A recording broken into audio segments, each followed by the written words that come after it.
Assalamualaikum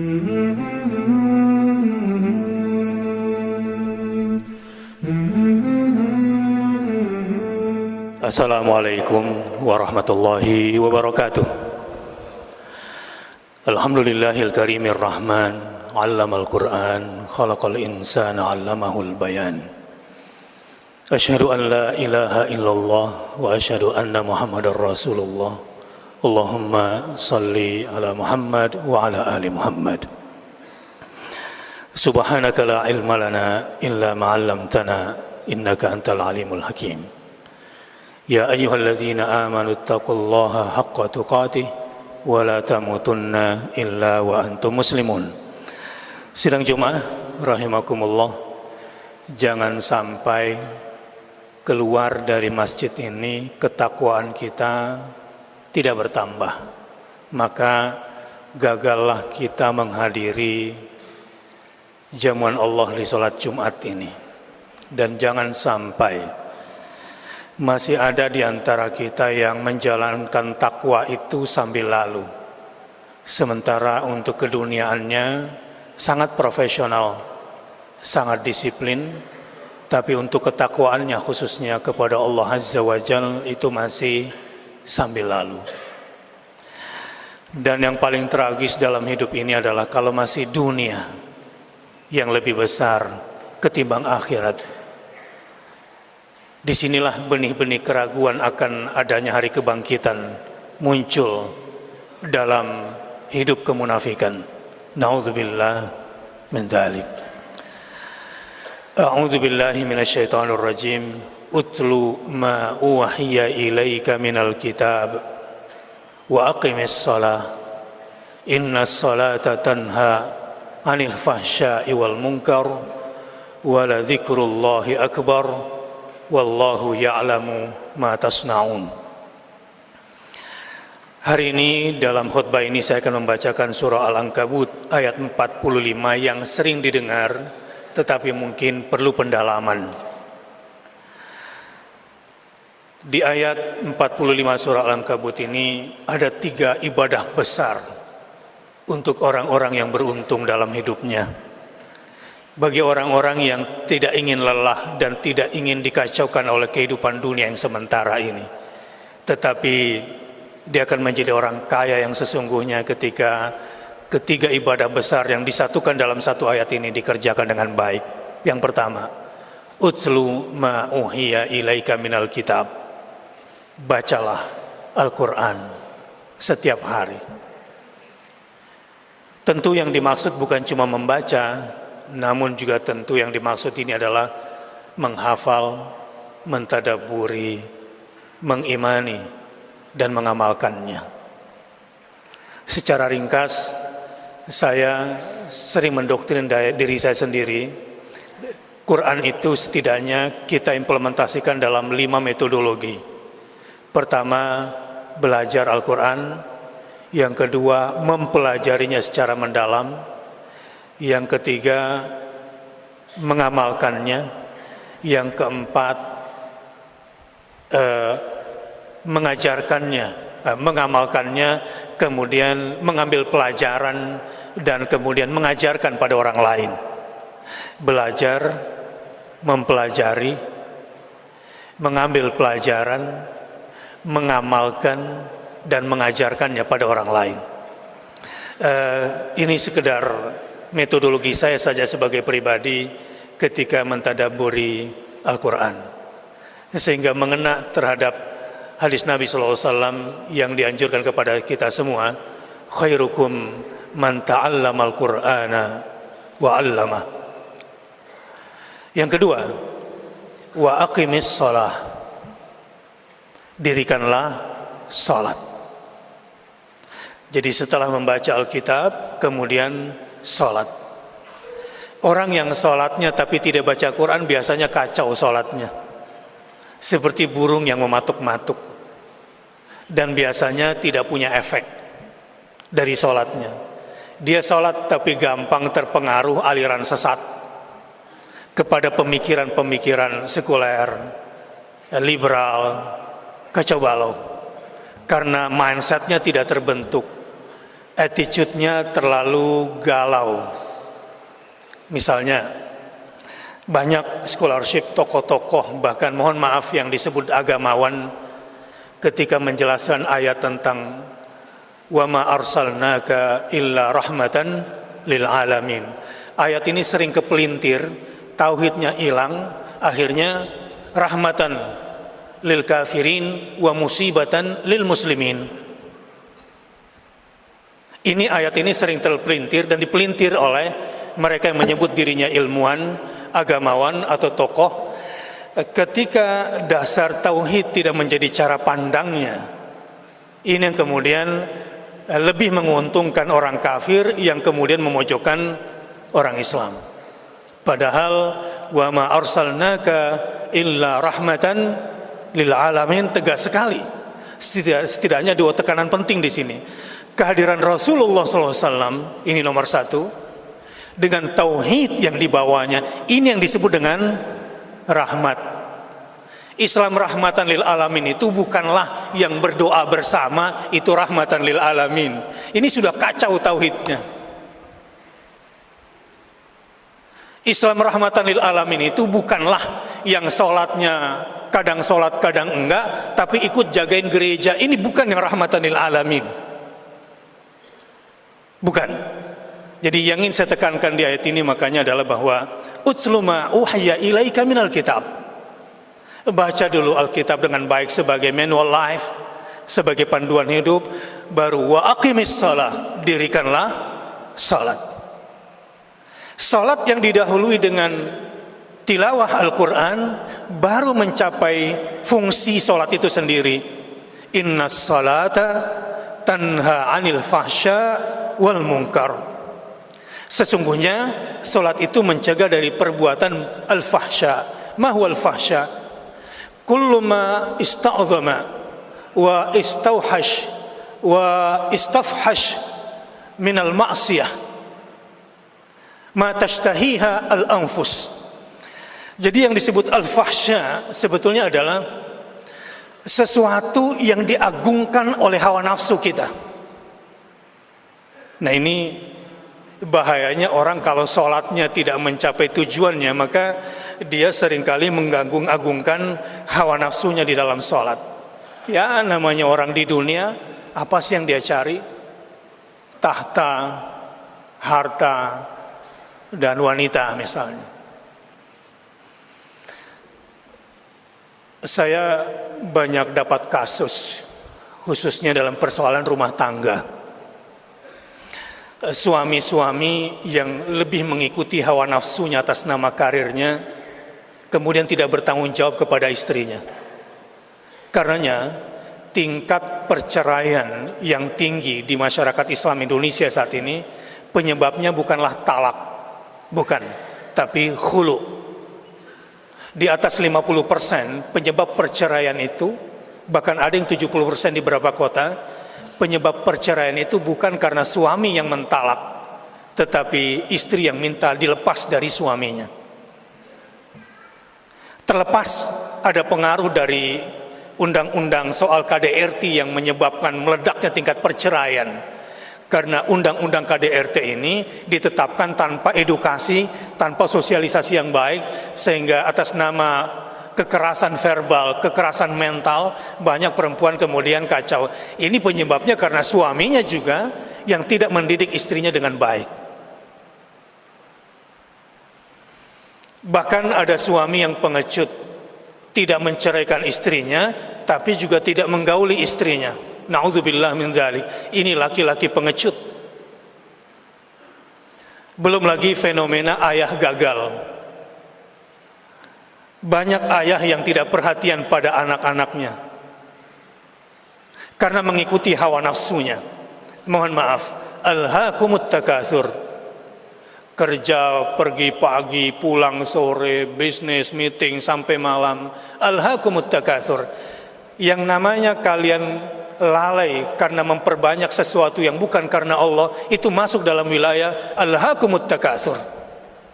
Apapun pekerjaan, sekalipun itu besar manfaatnya bagi sesama makhluk, tapi tidak ada Allah di situ, tidak ada agama Allah yang ditegakkan di situ. Alhaakumut takatsur hatta zurtumul maqabir.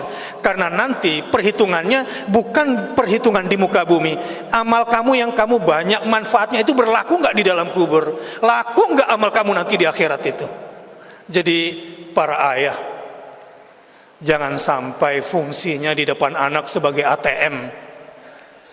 Anak jumpa dengan ayah kalau perlu duit saja. Anakmu butuh bimbinganmu. Jadikan anakmu jembatan menuju surgamu. 3 hal yang wajib ayah ajarkan kepada anak-anaknya. A'udzubillahi minasyaitonirrajim. Am kuntum syuhada إذ حضر يعقوب الموت إذ قال لبنيه ما تعبدون من بعدي. Tidakkah kamu menyaksikan ketika Yakub kedatangan kematiannya, lalu rasa takutnya yang mencekam membuat dia bertanya kepada anak-anaknya. Dosen biasa memberikan soal kepada mahasiswanya, tapi dosen saya mau tanya, apakah Anda sudah punya kurikulum buat anak Anda sendiri? Kepada para dosen, biasa bikin soal ujian buat mahasiswanya. Saya mau tanya sama dosen, sudahkah para dosen mempertanyakan pertanggungjawaban dirinya, apakah anaknya sudah lulus dengan pendidikannya? 3 hal seorang ayah dianggap lulus mendidik anaknya kalau anaknya menjawab dengan 3 ini. Qalu na'budu ilahak, kami menyembah Tuhan ayah. Wa ilaha abaika Ibrahim wa Ismail wa Ishaq. Di sini kenapa anak Yakub mengatakan ilahaka, bukan na'budullaha, na'budu ilahak, menyembah Tuhan ayah, karena ayahnya yang menanamkan tauhid kepada anaknya. Ini zaman sekularisme luar biasa. Sampai pendidikan sekolah Islam, universitas Islam pun luar biasa sekularisme di dalam ilmu pendidikannya. Ilmu yang mestinya menjadi alamat berjumpa dengan Tuhannya, banyak ilmu-ilmu mahasiswa malah menjauhkan mahasiswa dari Tuhannya. Nauzubillah min dzalik. Jadi praktek belajar mengajar yang walaupun itu di universitas Islam malah menjauhkan mahasiswa dari Tuhannya. Yang kedua, ilahan wahidan. Anaknya menjawab, kami hanya akan menyembah Tuhan yang satu. Artinya apa? Kami tidak akan sekutukan Tuhan ayah.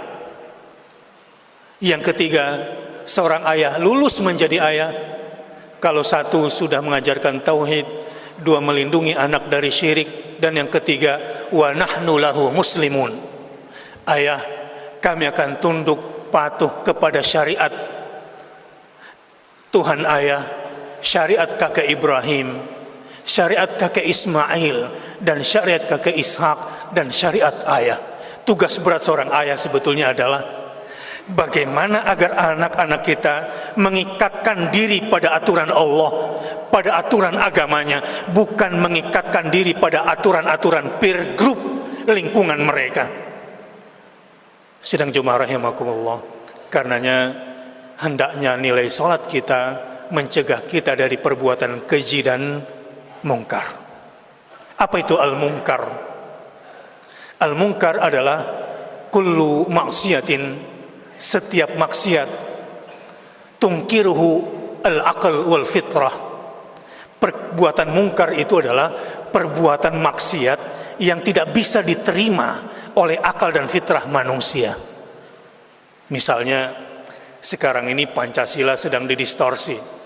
Ketuhanan yang Maha Esanya udah dicoret, ketuhanan saja.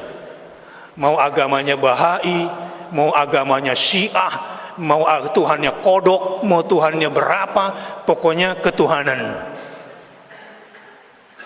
Nggak ada lagi yang Maha Esa.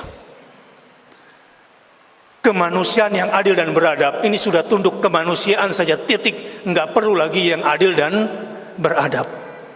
Na'udzubillah min dzalik. Misalnya di fakultas kedokteran, hak reproduksi. Secara kemanusiaan manusia terlahir bebas, apakah mau hamil atau tidak hamil. mau aborsi atau tidak aborsi. Intinya, terutama kepada para mahasiswa, saya ingin beritahukan, doktrin hak asasi manusia intinya dia tidak ingin ada otoritas di luar dirinya yang mengikat dirinya. Adik-adik mahasiswa, kalian menuntut ilmu agar menemukan alamat untuk mengikatkan diri pada aturan-aturan Tuhan kalian. Jadi saya sudah jelaskan dua hal. Satu tentang utlu ma uhiya ilaika minal kitab wa aqimis shalah.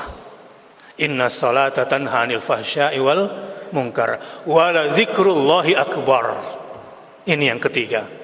Setelah tilawatul Quran, mendirikan salat, kemudian wa la dzikrullahi akbar. Ada beberapa penafsiran tentang wa la dzikrullahi akbar. Saudara-saudara sidang Jumat rahimakumullah. Kalau kita buka Quran lalu mencari kata katsiran sebagai sifat, maka mausuf yang disifatinya kebanyakan adalah zikir. Jadi di dunia ini yang harus kita perbanyak bukan banyak kerja. Nomor satu banyak zikir. Orang yang zikirnya lebih banyak dari kerjanya, dialah orang kerja cerdas sesungguhnya. Saya sering mendengarkan motivator berkata begini, kerja ikhlas, kerja cerdas, kerja keras, kerja tuntas. Ketika menjelaskan kata cerdas, masih sebatas ilmu keduniaan. Ini belum cerdas. Orang cerdas adalah yang bekerjanya melibatkan malaikat. Orang cerdas yang sesungguhnya adalah yang dalam bekerjanya mendapatkan kelimpahan ridho dan rahmat dari Allah Subhanahu wa Ta'ala. Itu orang cerdas yang sesungguhnya. Bagaimana polanya? Wala dzikrullahi akbar. Banyak-banyaklah berzikir. Orang yang banyak beristighfar, terbuka pintu-pintu kebaikan di depan matanya. Orang-orang yang banyak berzikir subhanallah wa bihamdi, subhanallahil azim, berarti mengambil sebuah perkataan mulia dari yang maha mulia untuk hambanya yang paling mulia. Dan inilah perkataan yang sangat mulia, kalimatani khafifatani fil lisan tsaqilatani fil mizan.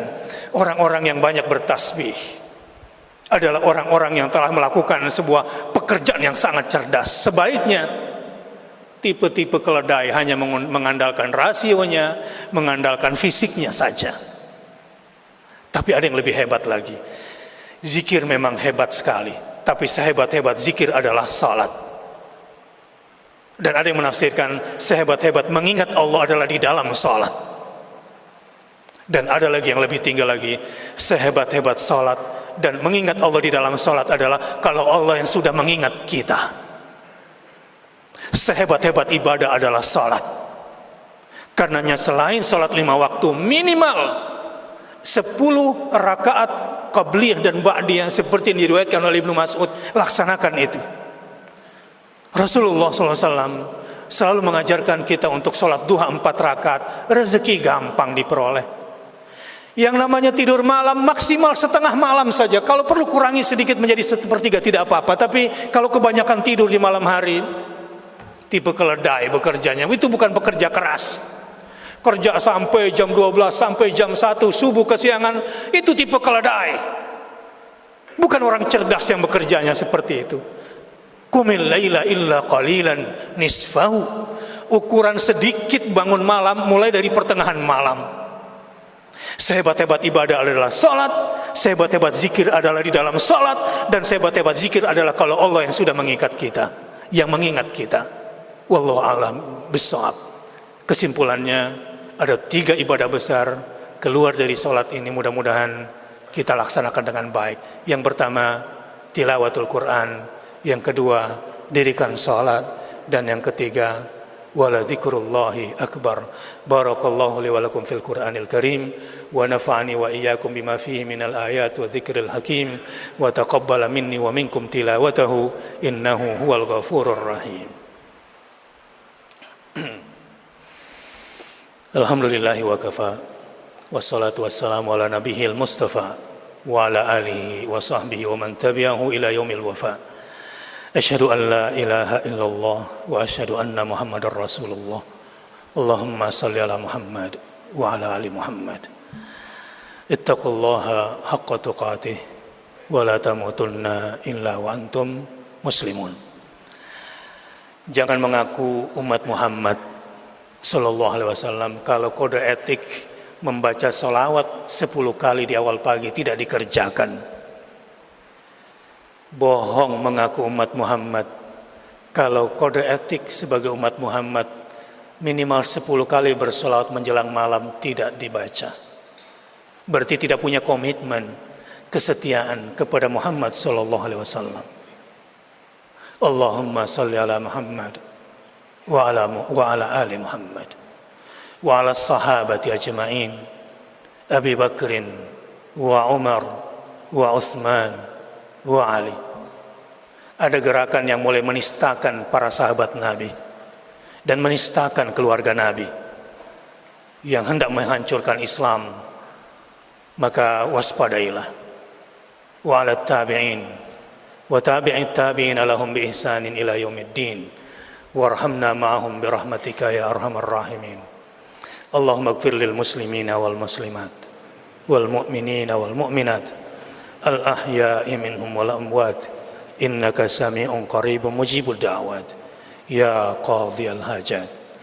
Rabbana dhalamna anfusana wa illam taghfir lana wa tarhamna lanakunanna minal khasirin. Allahumma inna nas'aluka ridhaka wal jannah wa na'udzu bika min sakhatika wan nar. Allahumma inna na'udzu bi ridhaka min sakhatik wa bi mu'afatika min 'uqubatik wa bika minka la nuhsi thana'an 'alaik anta kama athnaita 'ala nafsik. Rabbana hab lana min azwajina wa dhurriyyatina qurrata a'yun waj'alna lil muttaqina imama. Rabbana ighfir lana wa liwalidayna warhamhuma kama rabbayana shighara. Allahumma a'izzal Islam wal muslimin wa ahlikil kafarata wal musyrikin a'da'aka a'da'ad-din. Allahumma ansur man nasarad-din wa khudhul man khadhalal muslimin. Allahumma ansuril mujahidin. Allahumma ansuril mujahidin fi kulli makan. Allahumma ansuril mujahidin fi Indonesia. Rabbana taqabbal minna innaka antas samiul alim wa tub alaina innaka antat tawwabur rahim. Rabbana atina fid dunya hasanah wa fil akhirati hasanah wa qina adzaban nar. Ibadallah, innallaha ya'muru bil adli wal ihsan wa ita'i dzil qurba wa yanha 'anil fahsya'i wal munkari wal baghi ya'idzukum la'allakum tadhakkarun. Fadhkurullahal 'azima yadhkurukum washkuruhu 'ala ni'ami yazidkum wa la dzikrullahi akbar wallahu ya'lamu ma tasna'un.